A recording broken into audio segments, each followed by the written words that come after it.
Well, I'd like to welcome you all to PSSI's 6th Space Security Conference.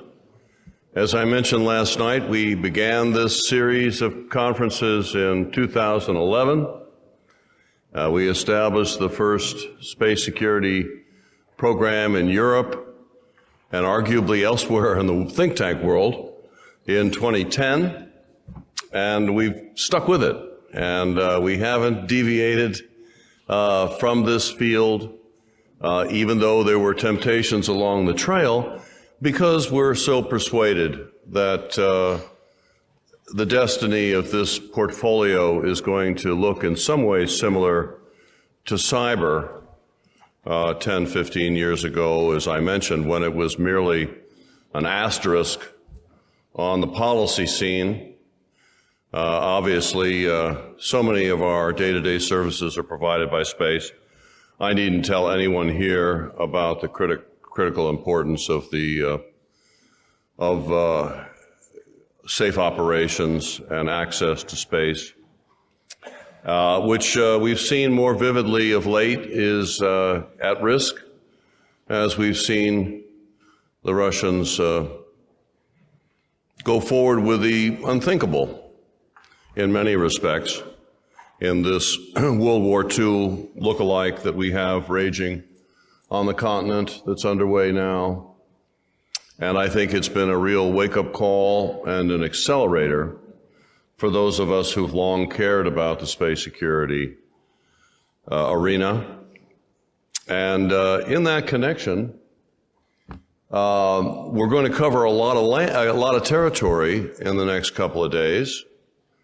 But the one that we specialize in, if I may say, at PSSI is what we call, to the chagrin of some, the ground-based space race. That is, in particular, within the economic and financial domain, whereby the Chinese and the Russians are out vigorously recruiting countries across the globe to their brand of international space partnerships. And I can assure you that their brand doesn't look like our brand. It is based on building dependencies. It's based on offering vertically integrated programs from satellites to launch to ground stations to operating personnel to training, and very importantly, subsidized financing.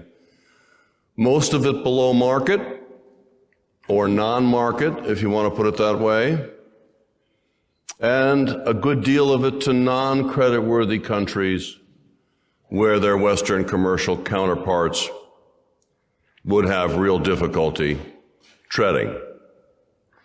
So they've used this opportunity, and this is just a quick snapshot of what's to come, but to go on this, as I said, global recruiting effort. We've been tracking and visually mapping their activities over the past 11 years and have data on the 267 transactions that we've witnessed so far in 81 countries, with the Chinese at 127, significant space-related transactions in 58 countries, the Russians 112 transactions in 40 countries. But the problem here is that these are not benign commercial events. They are strategic in their intent, and as I said, they don't worry about commercial niceties. They're out there to sway countries, to engage in what we call space sector capture, and in turn capture those countries politically as their advocates in multilateral fora for, again, their brand of standards and norms. And we found a disturbing number of countries that have already, if I can use the term, sold out to authoritarian space powers.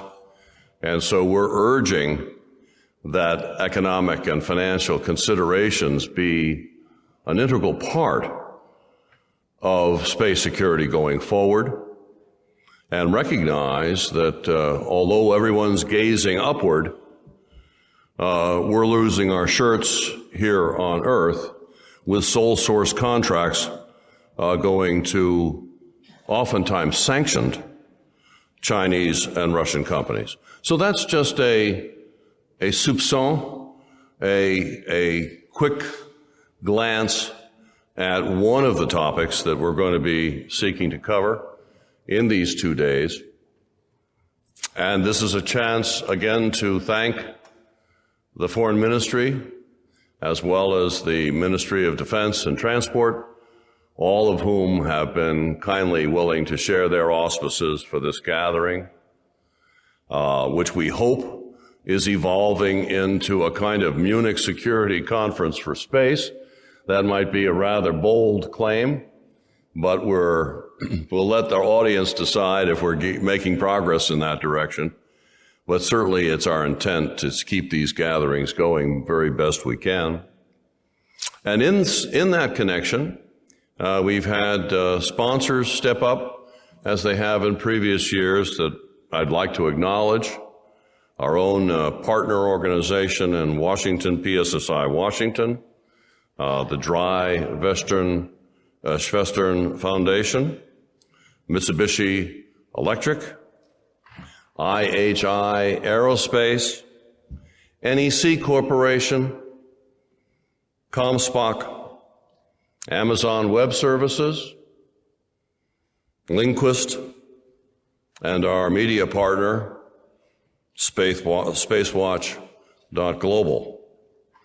I guess the real unsung heroes of this gathering will sadly remain unsung for a while because it takes too long to recite their names and titles, but it's really our senior managers at PSSI, our staff, our interns who are burning the midnight oil to make this gathering a reality.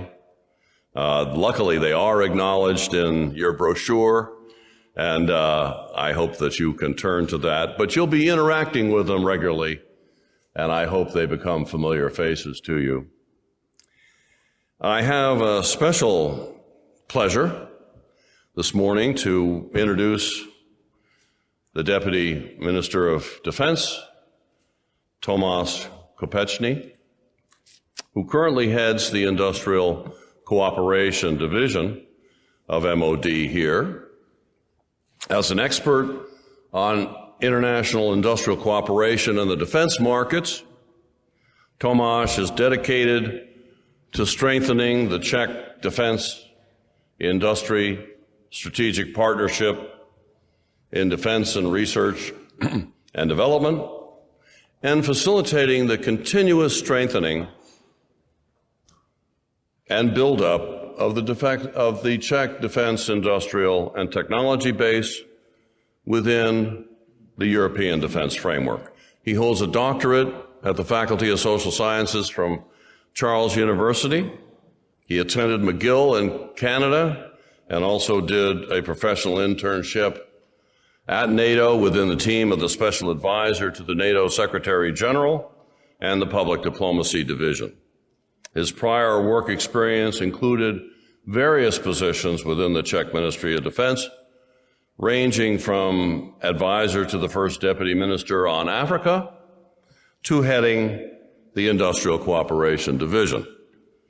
But I think his most esteemed credentials have been saved for last, namely being a 2010 graduate of PSSI's Security Scholars Program, and we're proud to say a distinguished participant at our NATO summer school the same year.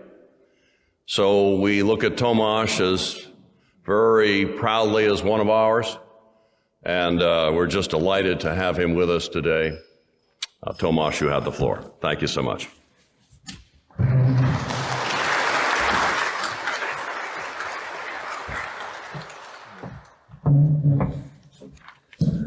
Distinguished guests, ladies and gentlemen, good morning. Thank you very much, Roger. I almost thought that you would forget about this last piece of my curriculum vitae.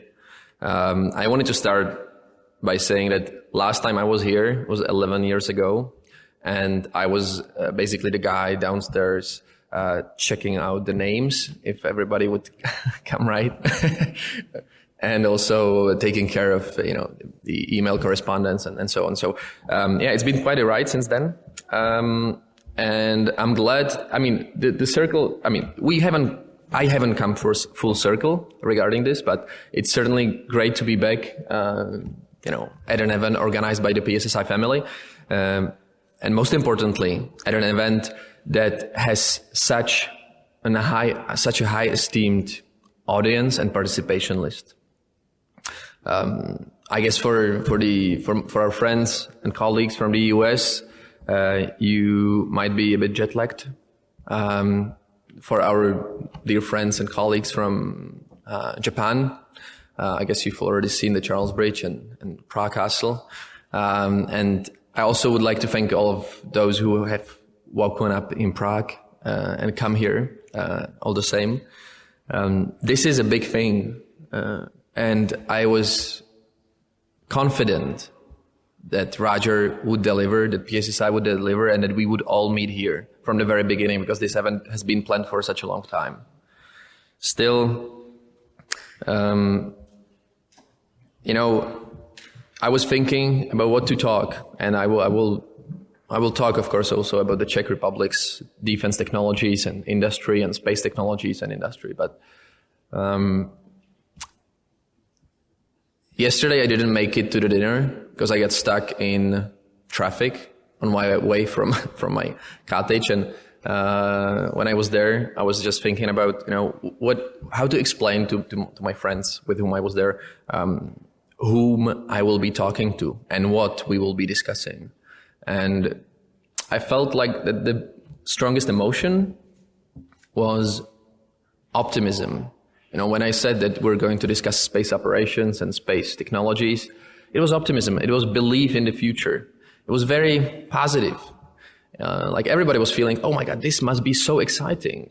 It's really about belief in progress, belief in science, and belief in the future that doesn't hold as one of its core premises that the Earth is flat, for instance. Because this is something that was fascinating for me to hear, having been responsible for the cooperation with Czech universities, foreign universities, and Czech industries and global industries alike. Many of the scientists, of the people we were from time to time gathering into a room to think of something amazing, to think of something that would be a cutting-edge technology, to be a major breakthrough. I heard over the past years a lot of complaints, like, in the 1990s, we were so up to whatever the task was. In the 1990s, we were like, we cloned the sheep. We're going to Mars.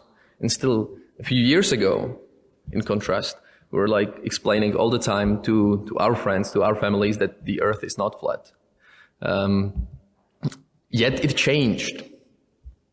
And the results of the change, especially in the mentality, are demonstrated by your presence here and by the, I would even call it, glorious developments that we have seen over the past few years. We have seen, say, a rebirth of the space race. This time not only among the big superpowers of the world politics, but also among the private entrepreneurs. So one of the biggest changes was definitely the new players in the game, the private entrepreneurs, new medium powers. Who doesn't have their own satellites these days? We don't. Yeah, true. But it's almost becoming an exception rather than a rule.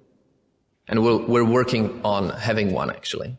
And my colleague from our Space Force, which you do not call that, but actually it's a space command, or here we'll tell you more about this this afternoon, Colonel Stahl. But it's not been only the new players. that have changed the perception. It has also been the pop culture. I mean, just over the past decade, we have seen some amazing movies, some amazing TV shows, some amazing Netflix, running deep into our minds and hearts, and most importantly, to the minds of, I would say, the general electorate, which then sort of provides the demand for those things to be funded. Of course, I can't start but with the Space Force TV show. I guess those who come from this force would probably have some reservations, and I'm very much looking forward to hear them after that. But it has definitely done so much for the perception that this is becoming something normal. For many years, especially here in Europe, we have had these discussions, let's do space, ESA, everything, and especially in the capitals, let's do space, let's work on space. But just please do not militarize it because it's such a peaceful place. Space has always been militarized. Ever since the beginning, the very reason for going to space was nothing but military purpose. I believe we're going back to understanding this all over the world, especially all over the transatlantic area. It's not been only Space Force TV show, of course. Don't Look Up. Another reason why we should invest in space technologies. So in the 90s, it was really about Bruce Willis going to the asteroid and saving the Earth by blowing up himself. But now we're more scientific than that. And I believe that that's another message, that, this is a strong impetus to take science seriously and to dedicate more investment in it. For the past 3 months, though, I have not been thinking a lot about space operations and technologies, because I'm the one responsible for military aid to Ukraine against the Russian aggression, against the Russian invasion, and sort of their attempt to break up the world order based on rules and principles and peace as we know it. Yet again, it didn't come out of the blue sky. I mean, the war has been there first for the past 8 years, and second, the buildup of the Russian military operations of its offensive has been noted for a long time. And also the crisis that we were looking at. Economic recession around the corner, inflation going crazy, but also in the operations that the Russians are doing. Already, the Gravity movie with Sandra Bullock and George Clooney gave us a hint at what would actually happen only 7-8 years ago. We've been observing how will the splinters of what the Russians took down as one of their own satellites impact the traffic on the lower orbit. Not only that it's been populated, that it's been really hugely increased the traffic over the past years through the private entrepreneurs, Elon Musk, Jeff Bezos. I mean, who has $1 billion in his pocket would probably go for a space ride these days. But it's also been not only the number of the objects, but also the intentions that have changed. And we have to look out for Russia, of course. It's not only in Ukraine that they are waging the war, and it's not only through the, lower technology level that they are showing that they are waging the war. Of course, even Russians are attempting to use some of these emerging and disruptive technologies. Luckily for us, what we have seen is lack of professionalism, as we would call it, lack of technological advancement. So we really do see the hordes of Russia going in, stealing the grain, stealing the people, stealing children from their families, like it was in the 15th century, like if nothing has changed for the past centuries. And yet they too have ambitions in space. Whoever will be dominant in those new areas, though, will have the key to the success in future operations. Everybody was surprised by the lack of successes that Russia had in Ukraine. One of the key ones was communications, of course, ISR. And again, here come the new players from the private field, along with another principle, and that's space technologies being more and more active and even dominant. Without Starlink, it would be so much more difficult for Ukrainians to hold their ground. Without the ISR they get from the satellites from the allies, it would be almost impossible to direct any fire support. So it's not only about the future, it's not only about optimism and about belief in progress in science, it's also about the practicalities that are necessary in any warfare that is of the most important, of the biggest importance these days. Many of the things that just several years ago people were thinking would be a sci-fi for the next decades have become reality all of a sudden. We have not yet seen Matt Damon growing potatoes like in the Martian movie, but maybe we're not that far away. When it comes to Mars, we're not there yet, but exploration of resources on the moon has become a standard of any discussion about, say, new renewable energy. And the big race for those has started. It's about technologies. It's about the means how to get there. Which brings me to the question I was really asking myself from the very beginning when Roger first approached me. Would all these great and honorable people come to the Czech Republic, to Prague? And why? Why Prague? We don't have a dedicated space force, and we're not a major player in the space operations in the military. Of course, a good argument I have already mentioned, Charles Bridge, Prague Castle, Czech beer, and it's my understanding that we have some connoisseurs among us in this regard. But it's not only about the culture and say the nice place to be. Czech Republic truly, if I would put it in 2 words, it would be for the space world a technological center. You might not know that we do have a major research center from the United States in Prague. We have had it for the past 12 years, and it's the Office of the Naval Research for the Central and Eastern Europe, for the whole of it. And if you have a naval research office in a landlocked country being responsible for all this area, which actually has plenty of navies and seas, it means something. And the only reason why the Naval Research Office is in Prague is artificial intelligence.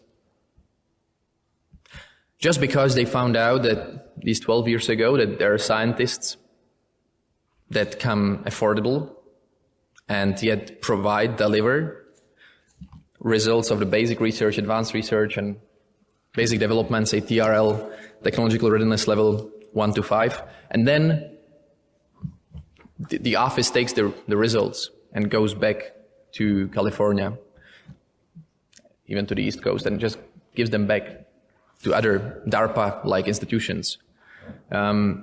This is a big advantage that we have. It's like an unexplored field.